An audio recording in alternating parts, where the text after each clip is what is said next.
Hey everyone, and welcome back to my channel. Today we are prepping for our June reset. May is over, June is here, and of course in my Clever Fox planner I have some happy planner stickers. These are the classic sticker sheets. I love leopard print, so I love this sticker book. Very simple, basic. We'll see if we can get to that.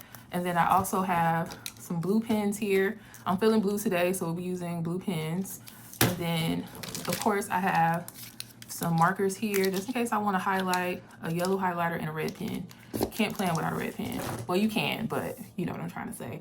So we'll be using our planner to quickly review May. We'll do a Q2 goal check-in to kind of see where I am. We'll set some June goals, and then we'll schedule June, and then we'll kind of design the planner, you know, if we're feeling that at the moment. So let's get into our June reset. Closing out the last week of May, you know, it was a very busy week. But I say some of my wins. I did go on a trip. The trip was really great. I did include some monthly reset things into that trip. As you know, on my hotel resets, I like to have fun, I like to rest, and I like to do some deep planning, journaling for my next month. So the trip was a success. And I created my summer bucket list. Now my summer bucket list, it's just things I want to do to enjoy my summer. Like, I live near some amazing places. I'm, you know, really just trying to do things. You know, a lot of times we say, oh, summer's here, we're excited, but we don't have a plan for it. So I was able to complete my summer bucket list. And what made me happy? Summer. The weather change. I'm super excited about being able to be outside, seeing the greenery outside, being able to go to all the free festivals. So I'm really excited about that. And just meeting new people. I've, you know, met some new acquaintances that have potential to be friends. So I'm very excited about that. Lessons learned. You can only depend on self.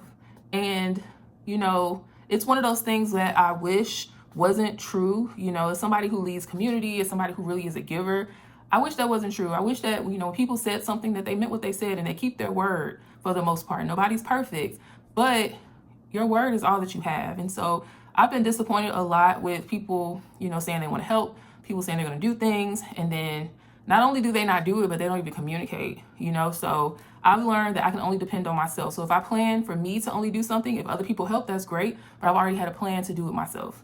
And so how I'll improve, my 9-to-5, work has been very difficult in this economy, and there's nothing I could do about it right now. So I need to work on my attitude and mindset with my 9-to-5 and really just be grateful, live in the land of gratitude, because we are in difficult times right now, and really just be appreciative, sit in the sun when I can, do free events, and really just plan for a better future for myself. So that's one thing I want to do to improve. Also want to get into this job market and see what's out there. I know it's hard. I know that, you know, jobs are low, but I just kind of want to see, you know, do I need to just step out on faith and just see what I can get in the market, what I'm worth in today's market. And then how I'll improve also is just my routines. I really need to buckle down with my routines. I really stuck with my routines this past week, and it has really helped with my energy and my attitude. My positivity has been on the up, and I really need to stick with that. So that's this week, and let's get into our Q2 check-in.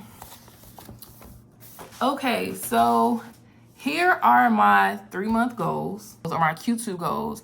And for the most part, it's a good reminder to just look at these. But to move to a new apartment, I am working on that.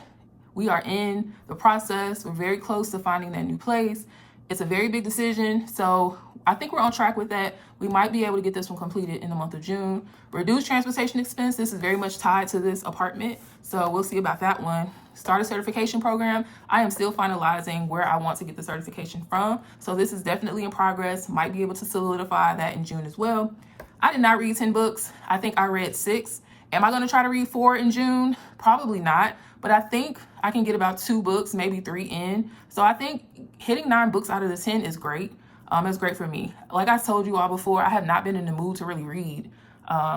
Somebody told me about audiobooks. I don't really like the concept of audiobook. I love physical books, turning the pages, but I will try it since I do have Spotify Premium, and you get, I think, about 15 hours of listening for some of the audiobooks on there. So I will give it a try, see how that works for me, and then see if I can reach that. Maybe I will reach the 10. And then monetize creativity. Trying to just be consistent with everything that I have going on. I'm on track with that. I'm happy with my progress. So these are my Q2 goals. Now let's get into my June goals. think I'm gonna write them out here, down here where it says this month's goals. Okay, so I've decided to put my goals down here, and I have 5 areas that I wanna focus on for the month of June. June is a transition month for me. I will be doing a mid-year reset, so I wanna keep it light and simple as I'll be planning the rest of the year this month. I will be doing a mid-year reset series, so stay tuned for that. But my goals are for life transition, move prep. I need to be prepping for that because I believe I will be moving soon. I have not gotten finalization on anything, but we got to act like we already got it, okay? Apartment search, declutter and organize. I have so many things in my apartment that I have not touched. It needs to go, or it needs to go to somebody. It needs to go to a donation. It needs to be sold. It needs to be thrown away, something. Finances, track my spending, budget my move, reduce unnecessary expenses. Career, job search, resume update, career clarity. What do I want to do next? And then content, just being consistent, weekly filming, and then planning my content. And then personal rest. Rest is so important. I have so many things I want to do this summer, and if I am not rested, I'm not sticking to my routines, I'm not prioritizing my spiritual life, it will not work out and I will be burnt out. Routine, like I said, AM and PM routine, my weekly reset routine, my self-care routine, my creativity routine, my content routine, everything, my faith routine, my home reset routine. Like, everything needs to stick to where it is so that I can live the life I want to live this summer. And then movement. I'm really struggling to get into this weight training thing, but I just think I need to get into some fitness classes so I can have that group support, and then really get into just walking every day. And then, of course, my faith routine. So those are my goals for the month. Let's get into my schedule. So after going through my May review, my Q2 reflection, and setting on my June goals, this is a point where everything kind of comes together visually and mentally of everything I have to do for the month. Seeing the full month laid out, it makes it clear just how full June already is and how intentional I need to be with my time and energy. I didn't just want to fill in goals this month. I wanted to actually map out my real life schedule, because I know from experience that if I don't see everything in front of me, I tend to overcommit or underestimate how draining back-to-back plans can be.